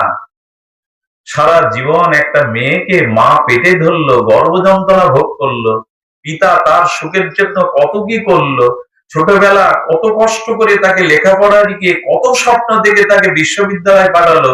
সে অন্য ধর্মে চলে গিয়ে কোডে উঠে বলছে বাবা মা চিনি না, বাবা মা স্ট্রোক হয়ে মরলো, অভিশাপ নিয়ে মরলো। এই হলো জগতের দুর্দশা। বিদেশে রাজমিস্ত্রির কাজ করে দেশে টাকা পাঠাচ্ছে, আর ছোট 2 বছরের বাচ্চা বলে পাঠাচ্ছে চিঠিতে, মোবাইলে, ছেলেটাকে ভালো করে দেখে রেখো, একটু দুধ কিনে দিও। এই স্ত্রী বা পুরুষ দুইজনের বেলায় বলছে, হয়তো স্ত্রী বিদেশে থাকে, স্বামী দেশে, টাকা পাঠাচ্ছে, এরা কি করে, বাচ্চাটাকে হত্যা করে বস্তায় ফেলে নদীতে ফেলে পরপুরুষের হাত ধরে চলে যায়। জগতের এখন বাস্তবতাটা চিনতে পারি, এটা কিছুটা চিনিয়ে দিয়েছিল করোনা কালীন। ঘরে বাবা মা, তো সন্তান যাচ্ছে না, করোনা হয়েছে, মুখে অগ্নি, দূর থেকে আগুন ছুড়ে দিয়েছে, মুখে অগ্নি দিতে রাজি হয়নি ছেলে মেয়ে, তাড়াতাড়ি ভুলে গেলে হবে? মাকে জঙ্গলে ফেলে রেখে সন্তান দৌড়েছে, এইখানে বাঘে খায় খাক মরুক, মৃত্যু নিয়ে বাড়ি যাও না, হাসপাতালে ভুল ঠিকানা দিয়ে এসছে যাতে লাশ না নিতে হয়। এত আত্মীয় স্বজন, ঘরে লাশ পড়ে রয়েছে, পচে গেছে, শ্মশানে নিয়ে যাওয়ার কেউ, খুব তাড়াতাড়ি ভুলে গেলে হবে? জগৎ কি জিনিস, ভালোবাসা কি জিনিস, তাদের জন্য জীবন যৌবন সব উৎসর্গ করছেন। ঘর বাড়ি রূপ যৌবন ভোগ বিলাস দেখে আমার আমার করতে করতে, আরে লোক আবেগে বলে আমার নিঃশ্বাস প্রশ্বাস যতদিন ততদিন আমি তোমায় ভালোবাসবো, নিঃশ্বাস প্রশ্বাসটা তোমার?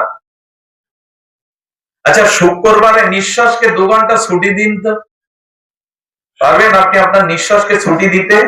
নিঃশ্বাস আপনার, যে আপনি বলবেন যে নিঃশ্বাস প্রশ্বাস যতদিন ততদিন আমি তোমায় ভালোবাসবো? একটু সতর্ক হন, এত মোহ ভালো না, এত জড়িয়ে থাকা ভালো না।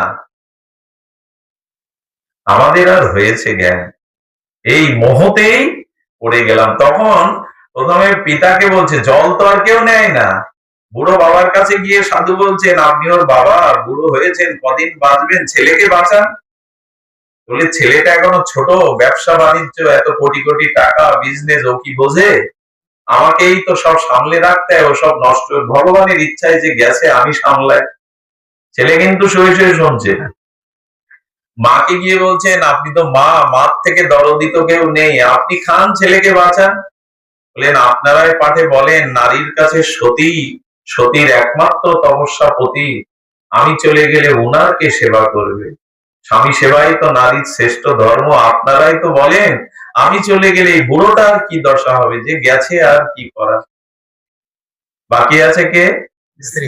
বলে 7 দিন বিয়ে হলো, এখনো মেহেন্দি শোকায়নি, আমার ভাগ্য খারাপ, আমি মেনে নিই, এখন ওর জন্য কি আর আমি মরতে পারি? ওনার বুকে হাত দিয়ে চেতনা ফিরিয়ে দিয়ে শুধু একটা কথা বলেছিলেন, সংসারের ভালোবাসাটা বুঝে নাও। আমরা আর বুঝেছি, আমরা বুঝেই গেছি, ঘরের মধ্যে থেকে বেরোবো না, ওই মোহমায়াতেই আটকে রাখলাম। আর আমার দশা কি হবে জানেন, এই মোহমায়া, মৃত্যুর সময় বলবো, বড় খোকা, দোকানে কে, তুই এখানে কেন? বেটা মরে যাচ্ছে, বলছে দোকানে কে, তুই এখানে কেন? এই দশা হবে আমার সারা জীবন। তো এই চিন্তা, এই জন্য দয়া করে ভগবানের ভাবনা ভাবুন, তার প্রতি ভালোবাসাটা একটু দিন। তো ভালোবাসা মুখে মুখে হয় না, তার জন্য কিছু করতে হয়, হাতে করে সেবা না করলে, তার গুণ তার মহিমা না জানলে তাকে ভালোবাসতে ইচ্ছা করে না। কারো গুণ না থাকলে, কারো মহিমা না থাকলে তাকে ভালোবাসতে মন চায়। এই জন্য ভাগবত শ্রবণে শ্রীহরিকে লাভ করা যায় কেন? কারণ যার কথা শ্রবণ করছি, যার রূপ, যার গুণ, যার মহিমা, এটি শ্রবণ করতে করতে তার প্রতি এমনি মনের ভালোবাসা চলে যাবে। এই জন্য যার রূপ, গুণ, লীলা, মহিমা শ্রবণ করেননি, কিশোর কুমারের একটা বিখ্যাত গান ছিল, তাকে আমি চোখে দেখিনি, তার কথা অল্প অল্প শুনেছি, আর অল্প অল্প গল্প শুনেই তাকে আমি, এই কথাটা এই দিক ঘুরিয়ে দিই, ভগবানকে চোখে দেখেননি, কিন্তু তার নাম রূপ লীলা শুনতে শুনতে মনে হবে ভগবানকে না ভালোবেসে পারা যায়, ভালোবাসার স্থান তো তিনি। যারা রাজ্য ছেড়ে দিয়ে বৃন্দাবনে ভিখারি হয়ে রাধা মাধবের ভজন করলেন, এরা পাগল, এরা উন্মাদ। বড় বড় চাকরি, বড় বড় পথ ছেড়ে রোজের গাছতলায় বসে রাধে রাধে বলে কাঁদছেন, রাজার ছেলে, জমিদার পুত্র, এরা পাগল না, এরাই বুঝেছিল ভালোবাসাটা কাকে দিতে হয়। সংসারকে আজ পর্যন্ত সবকিছু দিয়ে বিনিময় ব্যথা ছাড়া, আঘাত ছাড়া কিছুই পাবেন না। এর মানে এই নয় আপনাকে সংসার ছাড়তে হবে, সংসার ছাড়লে ভগবান পাওয়া যায়, কথা আমরা কেউ বলিনি, ভাগবত বলেনি। না খেয়ে থাকলে ভগবান পাওয়া যায়, তাহলে সমাজ গুলো ব্যাং আর সব খায় না, ওরা ভগবান পেত। এরকম না, উড়ে বেড়ালে সবখানে উড়ে, পাখিরাও উড়ে বেড়ায়, ওদের ভক্তি হয় না। ভক্তি হয় ভগবানকে ভালোবাসতে হয়, ভাবটা তাকে দিতে হয়, যেন তার কথা মনে পড়ে। বাজারে গেলে মনে হয় বাড়িতে তো গোপাল আছে, ওর জন্য একটা কিছু নিয়ে যায়। ভালো পোশাক দেখলে যেন মনে হয় আমার রাধারানীর জন্য একটা পোশাক নিয়ে যায়। এই ওটাই হলো ভাব, এইটা হলো ভালোবাসা। বাড়িতে এসে সারাদিন পর অফিস থেকে অন্য থেকে এসে যেন মনে একটু তার সামনে যায়, তার মুখখানা দেখে আসে। ছোট নাতি নাতনিকে কোলে নিতে খুব ইচ্ছা করে আপনার, চুম্বন দিতে, অথচ ভগবানের প্রতি এই ভালোবাসা আপনার আসেনি। তার কাছে যান, তার কথা শুনুন, তাকে যারা ভালোবেসেছে তাদের কাছে যান, এই ছোঁয়াচে রোগ আপনার হবে। এই জন্য সাধু সঙ্গ করতে হয়, ভক্ত সঙ্গ করতে হয়, যারা তাকে ভালোবাসে তাদের কাছে গেলে তাদের রোগটা আমারও হয়। আমি যদি এমনি করে ভগবানকে ডাকতে পারতাম, আমি যদি তাকে এইভাবে ভালোবাসতে পারতাম। ভালোবাসার কাঙাল ভগবান, তার কিছু অভাব আছে? আপনার ভালোবাসাটাই চান। সেই ভালোবাসার দৃষ্টান্ত আমরা একটুখানি সুরদাসের জীবন চরিত্র শুনি, অপূর্ব। আমি সময় নেব না, কষ্ট পাচ্ছেন এখানে, বাতাসের অভাব আছে, তবু একটু জানাই যে সুরদাসের ভালোবাসাটা। সুরদাস জন্মান্ধ ছিলেন। বৃন্দাবনের আমাদের আচার্যগণের মধ্যে, প্রেমিক গণের মধ্যে অন্যতম। সুরদাস ভজন করতেন, ভজন দিয়েই তিনি তার প্রিয়া প্রীতম শ্যাম শ্যামা রাধা মাধবকে আনন্দ দিতেন। ওনাকে একদিন ভজনের জন্য নিয়ে গেছে এক বাড়িতে।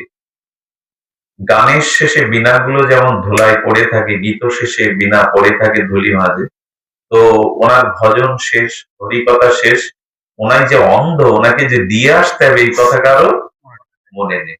সব চলে গেছে ভক্তরা, এখন বাড়ির মালিকও নানান কাজে ব্যস্ত, মনে নেই। ওনা কি কারো অপেক্ষা করে? হাতে যষ্টিটা নিয়ে টুকটুক করতে করতে পথ এগোচ্ছে, আর মুখে ভগবানের নাম। এগোতে এগোতে দেখছে সামনে কি হয়েছে, দেখুন 10-12 ফুট একটা গর্ত, হিংস্র সাপ পোকামাকড় থাকতে পারে, বিষাক্ত। যেই 2 হাত সামনে এসেছে, কৃষ্ণ চিন্তা করছেন সুরদাসের হৃদয়ে আমি, তার কণ্ঠে আমি, তার চোখে আমার জন্য হয়তো চোখের আলো নেই, কিন্তু দিব্য দৃষ্টিতে সে তো আমায় দেখে। ভগবান সঙ্গে সঙ্গে এসে, বাবা করো কি, বাবা করো কি, সামনে বড় গর্ত, পড়ে যাবে, ওখানে সাপ কুকুর আছে, উঠতে পারবে না। এই আঙুলটা ধরেছে, আঙুলের ভগবানের স্পর্শ তো, আঙুলটা স্পর্শ পেয়ে কণ্ঠস্বর শুনে বললেন, যার পথে সারা জীবন বেরিয়েছি তিনি কি আমার আঙুল ধরলেন? এত মধুর কণ্ঠ কারো হতে পারে? এত স্পর্শ অনুভূতি কারো হতে পারে? উনি বুঝতে পেরে একটু বুদ্ধি করে বলছেন, আচ্ছা তুমি কে, নাম কি? আমার নাম গোপাল। বললেন, নন্দগাঁয়ে বাড়ি, আমি গো রাখাল রাখছিলাম, দেখলাম আপনি অন্ধ, লাঠি নিয়ে চলছেন, পড়ে যাবেন, তাই এসে আঙুলটা ধরেছে।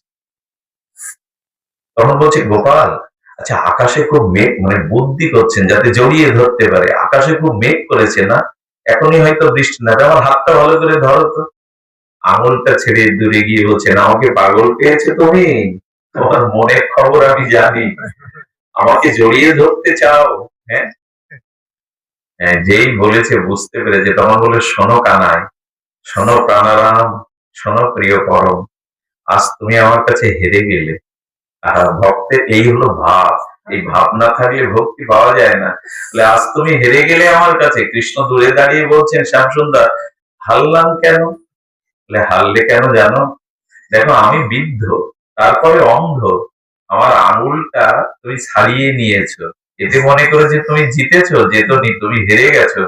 কারণ আমার হৃদয়ে যে তুমি, আমার হৃদয় থেকে দূরে সরে যাও, দেখি দেখি তোমার কি শক্তি। আমার হৃদয়ে তুমি, আমার হৃদয় থেকে একটু দূরে সরে যাও, দেখি তোমার কেমন শক্তি, তাই তুমি হেরেছো, যেতনি। গোবিন্দের চোখে জল এসে গেছে। কি মার্মিক কথা ভগবান! এইভাবেই ভগবান বশ হয়ে যায়। কি কথা দেখুন, বলছেন যে আঙুল ধরেছো, ছাড়িয়ে নিয়েছো জোর করে, কারণ আমি বৃদ্ধ এবং আমি অন্ধ। আঙুল ছাড়িয়ে নিতে পারো, হাত ছাড়িয়ে নিতে পারো, কিন্তু হৃদয় থেকে ছাড়িয়ে দূরে যাবে এ ক্ষমতা, এ শক্তি তোমার। এই জন্য তুমি হেরে, ভক্তের কাছে হেরেই তো ভগবান আনন্দ পায়। দেখুন, ভগবান সবখানে জয়ী হন, পরাজয় তার অভিধানে নাই, কিন্তু অহং ভক্ত পরাধীন, ভক্তের কাছেই উনি হেরে যান। কৃষ্ণ আর গোষ্ঠে খেলতেন, কত খেলাই খেলতেন সখাসনে। খেলতে খেলতে 11টা পাতা গর্তে দিয়ে বলতেন একটা পাতা ছিদ্র, এই ছিদ্র পাতা যার খেলাতে ভাগে পড়বে সেই আজ হেরে যাবে। যে হেরে যাবে সে সকাদের কাঁধে করে যমুনার কূলে পর্যন্ত নিয়ে যাবে। কাঁধে উঠতে হবে, তাকে কাঁধে তুলতে হবে যে জিতবে।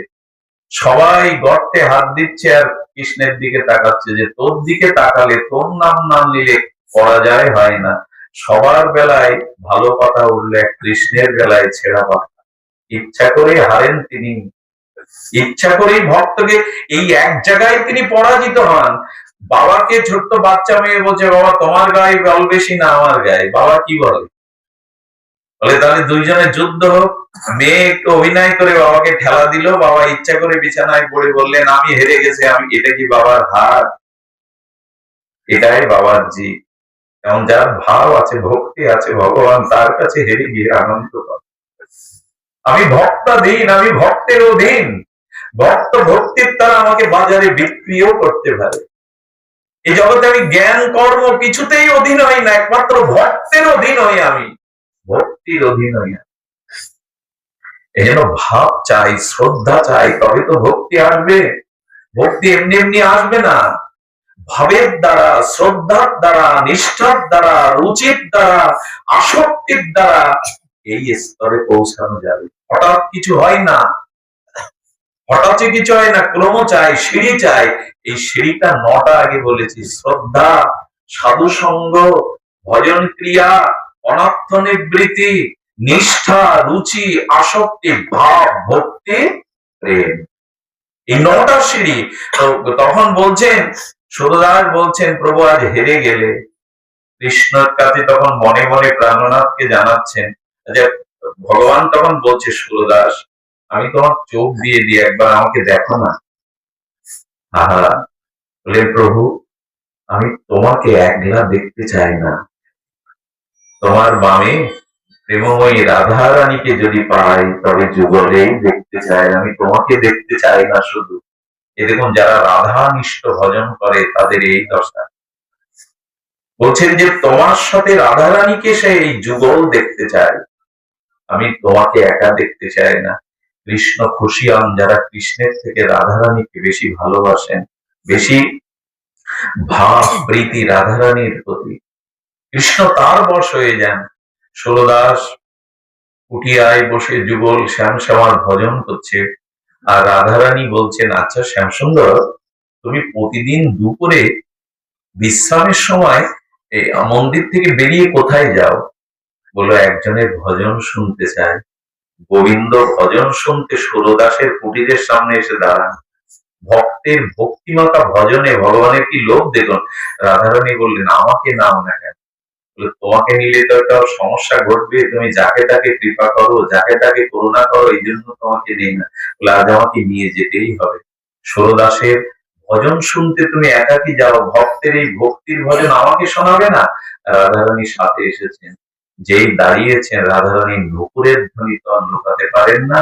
দেখুন আমাদের মায়েরা যে নুপুর করে রাধারানীর পায়ে, সেই নুপুর রাধারানীর অঙ্গে যা কিছু আছে সেগুলো চিন্ময়, প্রেমময়। তার অঙ্গের বসনটা ছুলে প্রেম হয়ে যায়, ওখানে সব চিন্ময়। আমাদের জগতের মতো না। রাধারানীর নুপুরের ধ্বনি শুনে সুরদাস বুঝতে পেরেছে, যার জন্য অন্ধ হয়ে বোঝে পড়ে আছি সে বুঝি আজ এলো। প্রিয়জনের পায়ের শব্দ বোঝা যায় আমার প্রিয়জন এসেছে। প্রিয়জনের অঙ্গের গন্ধ বলে দেয় এই আমার প্রিয়জন। রাধারানীর শ্রীঅঙ্গের শ্রীপাদ পদ্মের দিব্য গন্ধে আমোদিত হয়ে গেছে চারিদিকে। সুরদাস বললেন, আমার কুটিরের সামনেই কি তবে দাঁড়িয়ে প্রেমময়ী? উনি বুঝতে পেরে অনুভব বেদ্য তো ওই নুপুরকে অনুসরণ করে চরণে ঝাঁপ দিয়ে নুপুরটায় আঁকড়ে ধরেছে, আর রাধারানী চরণ টেনে নিয়েছেন। নুপুরটাই সুরদাসের হাতে রয়ে গেছে। গোবিন্দ তখন বলছেন, এই জন্য তোমায় আমি আনতে চাই না, যাকে তাকে কৃপা। নুপুর তোমার চরণ থেকে ও নিতে পারে, আসলে তুমি কৃপা করবে বলে নুপুর দিয়ে দিয়েছে। তুমি কৃপা করবে বলে নুপুর দিয়েছ। বাবার সামনে এসে বলছে, বাবা। রাধারানী বলছে, বাবা নুপুরটা দাও, আমার বসন্ত বসন্ত উৎসবে নৃত্য করতে হবে, নুপুরটা দাও।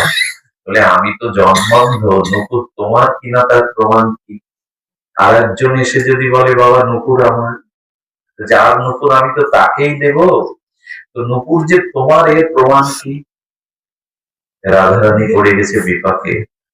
শ্যামসুন্দরকে বললে এমন ভক্তের কাছে নিজেকে লুকিয়ে রাখতে চায় না শ্যামসুন্দর। রাধারানী এসে তার করপল্লব দিয়ে চোখে হাত দিলেন, দৃষ্টি ফিরে পেল, বলল বাম চরণটা দেখো, এ নুপুর আমারই। যুগল চরণ দর্শন করে সুরদাস এই জীবনের প্রথম দৃষ্টি তাও যুগলকে দেখছে, প্রথম দৃষ্টি জগতে পেল তাও যুগলকে দেখছে। এই চরণ যুগল মাধুর্য বনতি দেখে প্রেমে মুষ্টিত হওয়ার মতো নুপুরটা তিনি রাধারানীর চরণে দিয়ে দিলেন। রাধারানী বললেন সুরদাস একটা বর চা। কি চাইলো জানেন?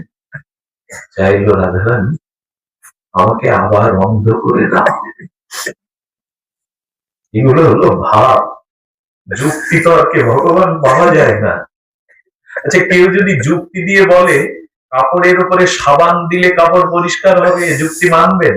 জল ছাড়া এই যুক্তি মানবেন? যুক্তি সবসময় কাজ করে না, একটু ভাব চায়, হৃদয়ের বিগলিত ভাব চায়।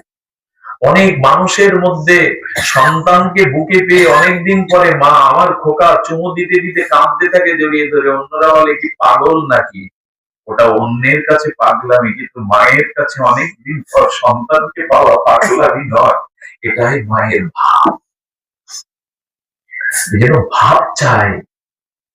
এমনি এমনি ভগবান বশীভূত হন না, এই ভাব, এই ভক্তি, এই শ্রদ্ধা, এই নিষ্ঠা, এতেই ভগবান বিগলিত হন। বলেন চোখ চায় এই রূপ দর্শন করার জন্য, চোখের ফল এই রূপ দর্শন, আর তুমি এই রূপ দেখে আবার অন্ধ হতে চাইছো কেন? কেন চাইছি জানো ঠাকুরানী? জীবনের প্রথম যে মাধুর্য রূপ দেখলাম, এই জগতে অন্য কোন রূপ যেন জগতে আর না দেখি, ওই রূপ ছাড়া আর যেন কিছু না দেখি, ওই রূপই যেন হৃদয়ে চিরদিন থেকে যায়। আসুন না আমরা একটু তাকে ভালোবেসে হৃদয়ে রাখি। হৃদয়ে কাম কামনা রেখে শান্তি পাইনি, এ জগতে সংসারের প্রিয়জনের চিন্তা করে আজ পর্যন্ত কেউ শান্তি পায়নি। তাই হৃদয়টা বিষয় বাসনা খালি করে ওখানে একটু ভগবানকে একটু ভালোবাসাটা তাকে দিন। এক ভিখারি দাঁড়িয়ে দেখছে রাজা আসছে রথে, রবীন্দ্রনাথের গীতাঞ্জলি। এক ভিখারি দাঁড়িয়ে দেখে রাজা আসছে রথে, বললেন আমাদের এই পর্ণ কুটিরের সামনে দিয়ে রাজা যাবে, আমার কত ভাগ্য, আজ রাজ দর্শন হবে, যার দর্শন পাওয়া যায় না। আচ্ছা, ও মনে মনে ভাবছে রাজা যদি রথটা এনে আমার সামনে থামাতো, আমি রাজার কাছে আমার অভাবের অনেক জিনিস চাইতাম, ধনী এইসব কল্পনা করছে। রবীন্দ্রনাথ গীতাঞ্জলিতে লিখেছেন যখন এরকম কল্পনা করছে, ও মা স্বপ্ন সত্যি করে রথটা ওর ঘরের সামনে এসে থামলো। শুধু থামলো না, আজ রাজা এসে ওর সামনে ওর দুয়ারে নেমেছে। যখন কিছু চাইতে যাবে, ও যে মনে অনেক আশা করেছে এই ঘর বাড়ি ধন চন চাইবো, চাইবার আগেই মুখ ফুটে বলবার আগে রাজা হাত বাড়িয়েছে। কেমন হয় ভিখারির কাছে যদি রাজা হাত বাড়িয়ে বলছে আমাকে কিছু দাও না? বাহ, যা ভেবেছিলাম তা তো কিছুই না, রাজা আসলো, আমার ওখানে স্বপ্ন সত্যি হলো, আমি চাইবো আমার কাছে চেয়ে বসেছে। ভগবান সামনে হাত বাড়িয়ে, মহাপ্রভুর হাতটা কোন দিকে? নিতাইয়ের হাত কোন দিকে? আমাদের দিকে। কেন জানেন? গোপাল দেখবে যাদের ঘরে গোপাল আছে ওদের হাত কোন দিকে? কি বলছে জানেন নিতাই গৌর গোপাল? ওগো আমার কাছে যদি এসো, আমাকে ছাড়া অন্য কিছু চেয়েও না, ধন জন পুত্র পরিজন তুমি আগে যাতে না চাও, তাই আমি আগে হাত বাড়িয়ে বলছি তুমি আমাকে দাও, তোমার ভালোবাসাটা আমাকে দাও। তোমার চাওয়ার আগে আমি চেয়ে বসেছি তুমি আমার হও, তোমার ভালোবাসাটা তুমি আমারই দাও, তুমি যাতে আমার কাছে জগতের কিছু না চাও। কামনা বাসনা নিয়ে ভজন করলে প্রেম হয় না। এই জগতে যদি দেখেন কেউ আমাকে ভালোবাসে আমার কাছে কিছু চাওয়া পাওয়ার জন্য, তার প্রতিও আপনার প্রকৃত অনুরাগ হয় না, শুধু তাকে ভালোবাসার জন্যই তার কাছে যান। তো সেই ভিখারি কি করলো? কি দেবে? ওর থলেতে এক মুষ্টি চাল ছিল ভিক্ষার, ওর থেকে একটা চাল রাজার হাতে দিয়ে দিয়েছে। রাজ ওটা পেয়ে আর সন্তুষ্ট একটু বুকে নিল, রথ নিয়ে চলে গেল। কিছুক্ষণ পরে দেখে ও থলেতে হাত দিয়ে এক মুষ্ঠ চাল একটু ফুটিয়ে খাবে, হাত দিতে গিয়ে দেখে ওর মধ্যে একটা সোনার দানা। তখনই বুঝলো এ রাজভিখারি জগতের রাজভিখারি না, ইনি সেই পরম ভিখারি। আমাকে দেখতে এসেছিল, আমি ভিখারি হলেও সবটুকু তাকে দিতে শিখেছি কিনা। আমি একটা চাল কেন দিলাম, একটা দেওয়াতে সোনা হয়ে ফিরে এলো, আমি কেন আমার সর্বস্ব তাকে দেইনি। একদিন আপনারও মনে হবে প্রভু, স্ত্রীকে পুত্রকে সংসার যে বিলিয়ে দিয়েছি সব, কেন তোমাকে ভালোবাসিনি, তোমাকে কিছু দেইনি। কারণ মরার পরে তো ওরা কেউ হাত ধরে আমাকে নিয়ে যাবে না, মরার পরে এরা কেউ আমাকে এগিয়ে দেবে না। সেদিন তুমি ছাড়া প্রভু পরপরে দাঁড়াবার কেউ নেই। কেউ আবেগের কথা না, লোকের কাঁদানো আসর মাতানো কথা না, এই কথাটাই সত্য যে তাকে কিছু দিন যাদের দিয়েছেন সারা জীবন, একদিন দেখবেন তারা এর প্রতিদান ঠিক ঠিক আপনাকে দেয়। ভগবানকেই ভালোবাসাটা দিন, আর এই ভগবানের প্রতি ভালোবাসাটা আসবে ভগবত শ্রবণের মধ্যে। আজ অনেকদিন পর গাবতলা গ্রামে এসে আপনাদের এই পরিবেশ বড় আনন্দ দিল।